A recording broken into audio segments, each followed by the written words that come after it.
Welcome to another edition of Kicks Over Coffee, where we have conversations over coffee. Today, I'm joined by my co-host, the typical host of Kicks Over Coffee, Andy Polk. Andy, what are you drinking right now? Drinking this Keurig swill in this office space that I'm using right now. I don't know. Normally, I would get something like high end, but I'm on the fly, so I have to grab what I can around the corner.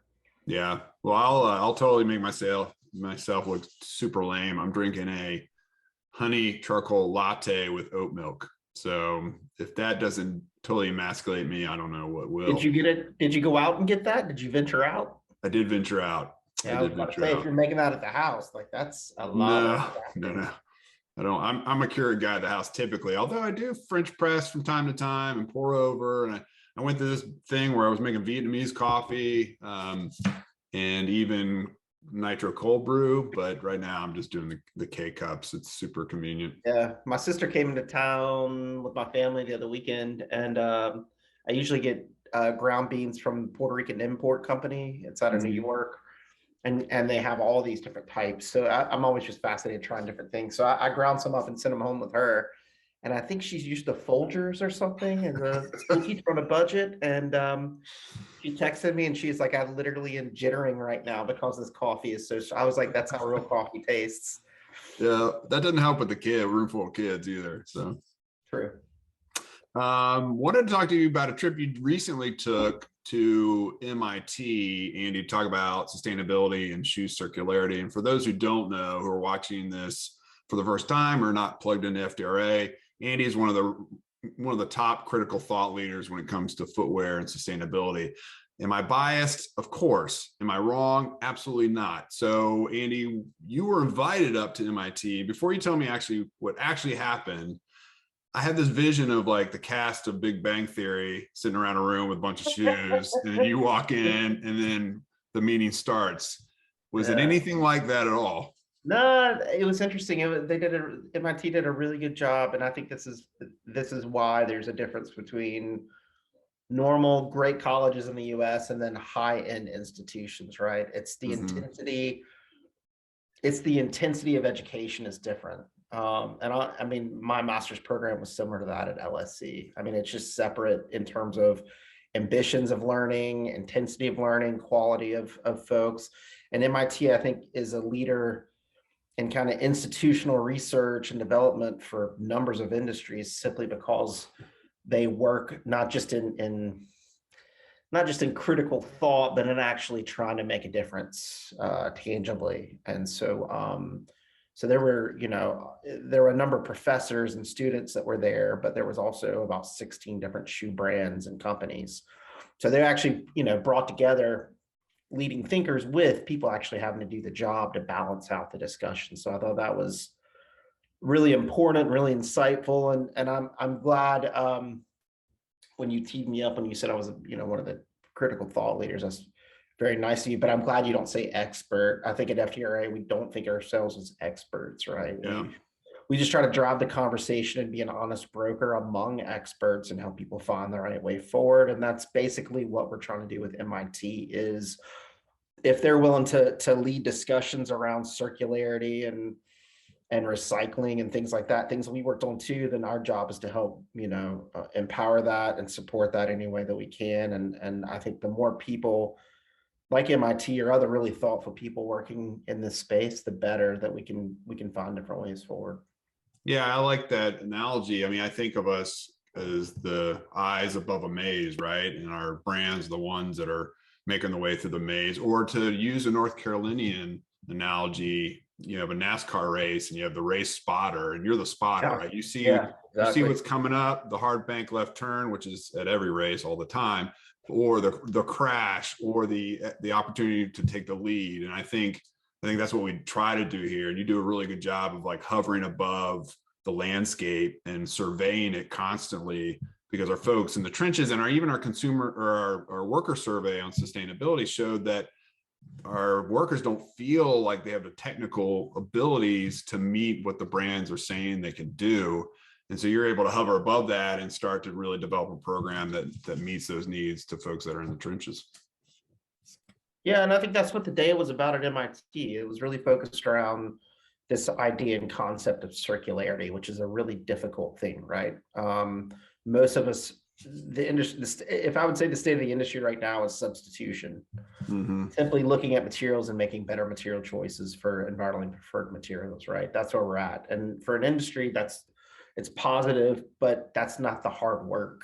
The hard work's just starting with LCAs and measuring and the strategy behind transforming our operations to be more sustainable and more innovative. I think that's the important thing too, is when we talk about sustainability, some people may have an idea in their head. It really is innovation. I mean, it's cutting out waste, it's cutting out process, it's transforming and innovating a product. It really is the innovation of the day, and it's couched within this idea of reducing our environmental footprints. And I think the circularity is a big word, just like sustainability. And I think that's one of the key takeaways from the summit when we all started talking about it. Circularity may mean different things to different people.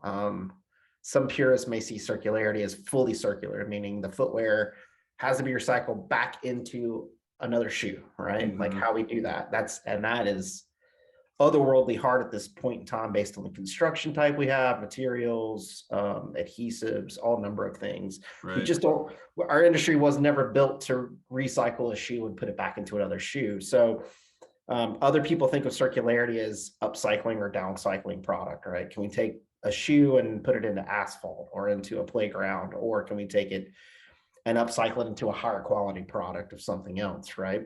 But with that, there's always this waste too. You can't use everything. So what you do with it, and then I think the key takeaway of what everybody needs to think of today around circularity. We had this discussion in our group, and it was fascinating. We had in my group in particular, we had Saucony and Vibram sitting at our table, like innovation development leads there, and then some professors from MIT that oversee different programs and systems. So it was a really good discussion of the guys doing the work in the industry, balanced with guys who work with tons of industry and talking about the ins and outs. And I think what we really came down to was this idea of closed loop, where you take it and you put it right back into a shoe. Is really hard, kind of a moonshot. Open loop is where you can like recycle it somewhere else. And then we talked about this idea and concept of making the loops longer or bigger, and that comes down to durability, right? How do we make product that can last an extra week, month, or year beyond what the current capacity is to keep it out of the landfill or give more value to the consumer? And I think that's where a lot of people came around this idea of the here and now. Yeah, but the event was really good because it was focused on the infrastructure needs to get to that closed loop circle and what the challenges are and how the industry sees it. Did the MIT team raise, if they're looking at other industries, is there an industry that's somewhat analogous or provides a case study or path forward for footwear where you can't just recycle back into more footwear production? You have to kind of siphon it off somewhere else. That's a great question. And yeah, that was a key point. And I should say, I really like the way it was done because it was a functional educational workshop. And I don't think we have that too much in our industry. And it's something we're going to look at doing, I think, on our end. We do a lot of training. But what was interesting was in the morning sessions were built around professors in different departments coming to speak about different ideas around circularity. So one example was the auto industry. So I'll get into that in a second. But we also had a person who came in who talked about consumer behavior. And this is a big part of that too, is if we're going to recycle shoes, we got to get them back from the consumers, and the consumer has to think of, believing in that system or being sold that system. And a brand can't just see a consumer as we sell the shoe to them and they're a customer. It's almost like a partner, right? Yeah, take back's really important. Right. So there was a discussion around that, and just, LCAs and like all these other interesting things. But what's an LCA to the layman? Yeah, so it's a life cycle assessment, and it just looks at your impact.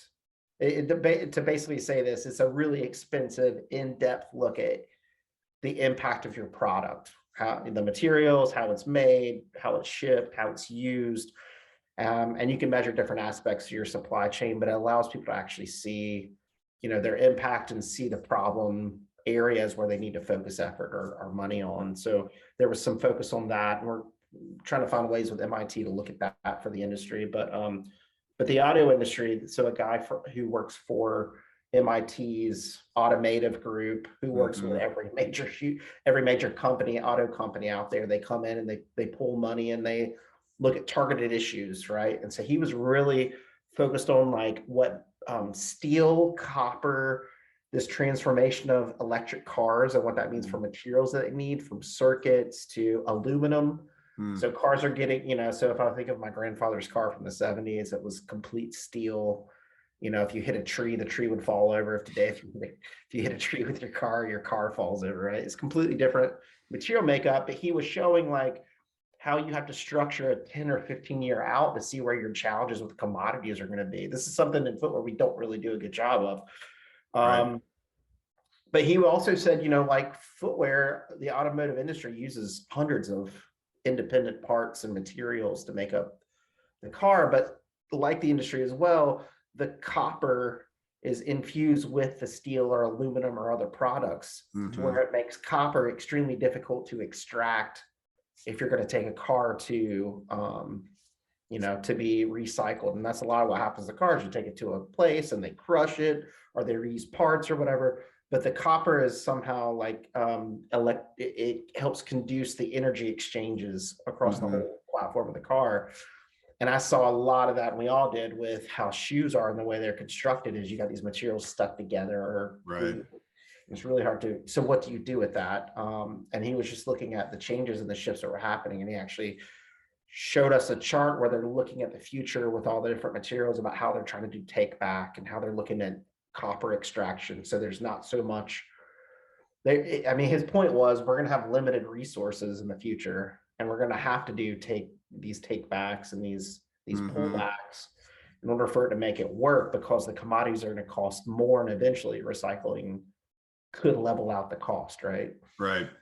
And so he did a whole diagram of what it could look like with the pullback of footwear, and I thought that was just really interesting to see a graphic of our current way is like we make it goes to the consumer and it goes straight to landfill. It's like very across, and he had this chart where there were like multiple points going around based on their work with the automotive industry, and I think that was really neat. We often hear aerospace as well about some of these things as leaders, but I think that's the automotive aspect, and just the discussion it pulled our brains, I think, in a different direction, which is really what MIT was really good at. Well, it's not a surprise because in the sense that we've always known, at least within it, as far as sustainability is concerned, Andy, is that a pair of shoes is far more like an automobile in complexity than it is a t-shirt. And although we are lumped together, footwear is lumped together with the t-shirt guys, with the apparel guys, with the sock guys, when it comes to sustainability and many other things, let's be honest with ourselves, shoes are more like automobiles than they are t-shirts. And that's not a surprise for me, because we're internally always talking about, don't lump us in with t-shirts, because it's a totally different beast when it comes to sustainability.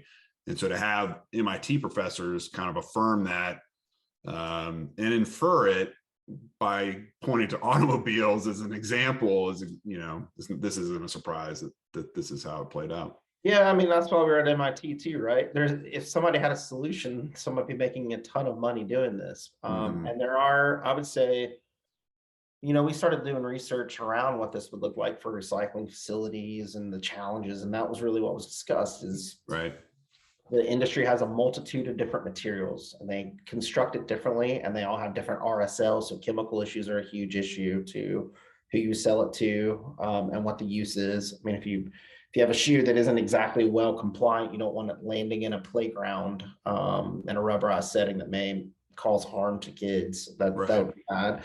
But just take backs and what chain of custody issues. So we just went through this. It basically was like a brainstorming session of like, what's all the challenges, and then let's tier our solutions to how we get to these issues and problems and pull people together. And I think that really is the solution and the future of sustainability for our industry, and actual not the substitution, but the actual sustainable work. Right. I think really is cooperation, because the costs of doing things alone are so high. We have limited I think we have limited capital anyway. We're spending a lot of money with Maersk and all these other shippers and things like that. And it's really putting a strain on our innovation. And I think, everybody's got a different secret sauce to how they do things, and that's fine. Sure. But, there's some fundamentals in footwear that we can all work together on to make it better, so that your secret sauce tastes a lot better, maybe, in the mix in your recipes than it does right now, at less cost. So your point on shoes as an automobile, I think, is dead on, because if apparel's doing a circular system, it's pretty simple to take back a t-shirt and figure out how to make it into another t-shirt or a quilt, Right. or something else, right? It's nearly a mono material. Yeah, it has some stitching to it, but it's Right. pretty much a mono material. So I think that looks completely different. But for footwear, it is really complex, and it is really difficult. And that's why we need someone like an MIT to help bring it together. And there's other folks as well. There's European bodies that are looking at this too, and groups. And I'm trying to plug in as many places as possible, and sharing any information that I have or insights, trying to connect people as best we can. Because I mean, that's our mission, is to elevate our industry. And if someone has a great idea in Europe, I want to grab it and put it here. If we have a good idea here, I want to give it. Like, I don't see borders when it comes to this issue, Right. for footwear. Yeah, no, I like that. So that's my last question. You kind of answered it, but what is 5 years from now? Will it still be a gathering at MIT trying to figure it out, or what will be some of those quick wins that you think will help propel us forward? I don't know. It's hard to really look forward and see a full closed circular loop for footwear. I think a lot of it is because consumers aren't demanding it. I think the pressure points are around, we as an industry, I think we can do a lot of good and make better decisions than what we do right now. And I think we're starting to see that. But unless there's multiple pressure points around that, I mean, or incentive points from the consumer that want to do that, I think you can have specific brands see really impressive breakthroughs. I mean, when we interviewed Teva, where they're trying to figure that out with partners, and so the infrastructure from 2 years ago when we started looking at this, that was basically maybe one company or two companies working on this. You've got dozens of people or companies in terms of infrastructure trying to figure out how they take shoes and disassemble and what they do with it. So that's a very big positive. But I think in 5 years, it's somewhat similar to what we see now, and it's upcycling or downcycling. It's just more of it, more percent. And that's a positive. We have something like, I forget the exact number, but it's close to 250 million pairs of shoes going to the landfill every single year in the US. That's a lot of shoes. So any one pair we can keep out or keep longer or do whatever, I think that is really what we're focused on. That's the goal, right? If you would say what's your mission, and it's like, the circularity is not all these, it boils down to this, like, let's keep waste out of landfills. And the other part of that too is what we're working on is, let's transform shoes that if they are going to a landfill are with products that can biodegrade over a couple of years instead of centuries, like we see with plastics and other things. So I think that's kind of the next transformation, is the bigger win in 5 years is not necessarily going to be the recycling of footwear, but making shoes that have a less overall impact. Because shoes are still going to be tossed here in the US. Sure. Consumer behavior, unless it's shift massively, and maybe some of the things we see with weather shifts and challenges around the climate persist and make everybody believers in that, and there's no conspiracy theories, or there's no ideological makeup of that either way. I just don't, it's a challenge to get there. But maybe in 10 or 15 years, somebody comes up with that closed loop system and figures out a mono material, or the 3D printing becomes big. And so there's some technology, I think, that we're waiting to see. But right now, I think it's for footwear companies, it's about making better decisions. And I do think it's about replacing materials that don't degrade fast in the landfill. And it's about durability, keeping them on feet longer. So how do we I had this idea too, and this is probably a good way to wrap it up, but I had this idea when we're like talking about it. So you just start brainstorming and throwing everything out, right? Every crazy idea is not a bad idea. Right. So this idea, like I go to the grocery store and when I shop, I'm a real miser person, right? I'm very conservative on my spend. So I usually don't buy brands. So if you can tell in our household if my wife shopped or if I shopped, but I don't buy brands, and I look at the bottom at the price per unit. Yeah. So I'll, the sell, so then that's how I compare it, whether it's an ounce or whatever the metric is. Mm-hmm. And I just kept thinking, like, if we're going to change consumer behavior, we could probably charge a lot more for a hiking boot if we explained the price per unit, the price per mile of a hiking boot that lasts 5 years may That's an cost interesting way to think of it. $500. Yeah. Yeah. But if you want to buy the $200 boot, that's fine, but it's only going to last 200 miles. Right. So how do you, and then you could say, oh, wow, like, yeah, I am paying $300 more, but I'm getting exponentially amount more value out of this. And I don't think we talk to consumers intelligently around that, around sustainability. Or the sustainability is like part of our marketing play, which is perfectly fine. I'm no judgment on that, but Right. you could really make it a value driven thing if you would explain these shoes are more durable than the traditional shoes. Right. And we price it out by a mile. And if you choose this, it is more expensive. You're paying $30 more, but you're getting $60 more back in value.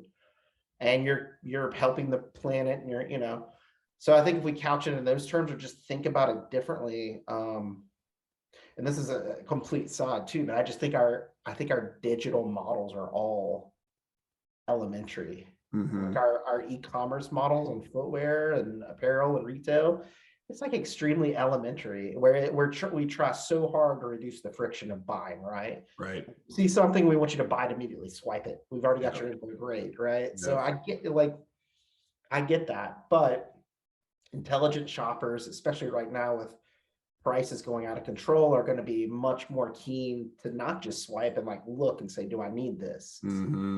What's the value of this? How long, so they're going to start Right. asking more questions like that. And we don't have the answers because we're not even thinking about how we approach that. But I think Yeah. that's, it's part the development and part behavior. And Right. as a footwear company, as you look at these issues, I would say, please get involved.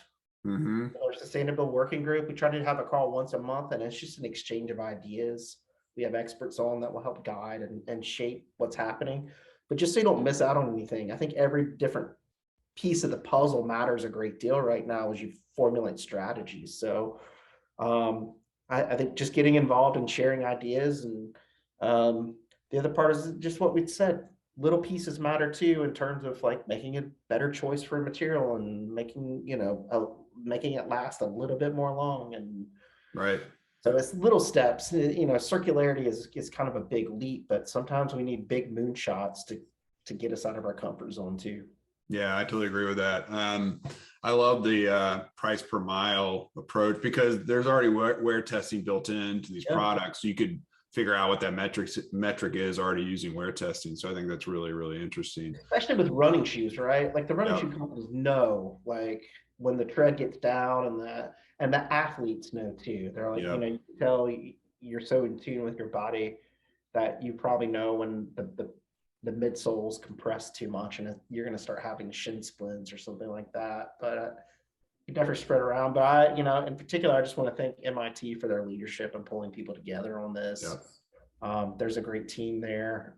We work with Yuli there, and she's wonderful and very collaborative and solution focused and pulling people together. And there's a report they're doing right now. They're doing a survey where they're trying to capture and extend out. So if you're watching this and you want to, take advantage of that, please contact us. We've been trying to send out the link on LinkedIn and in some of our newsletters, but we're trying to gather the input from the industry about what they think the challenges are, to see where we can build solutions and help people. That's awesome. Well, Andy, thanks for joining me on today's Kicks Over Coffee. I'm super proud of you as someone who spends a lot of time thinking about this, and to be invited to this session, which wasn't like an all call, if you will, for the industry, but to be invited and be a part of it is really, really impressive. And my hope, the work that you're doing, the work that MIT and the brands are doing, is that 5 years from now, we'll just have a Teva story. We'll have two dozen Teva stories that look all a little bit different based on brand identity, but are moving in the right direction. So Andy, thanks so much for joining me today. Thank you. Keep drinking coffee. Cheers.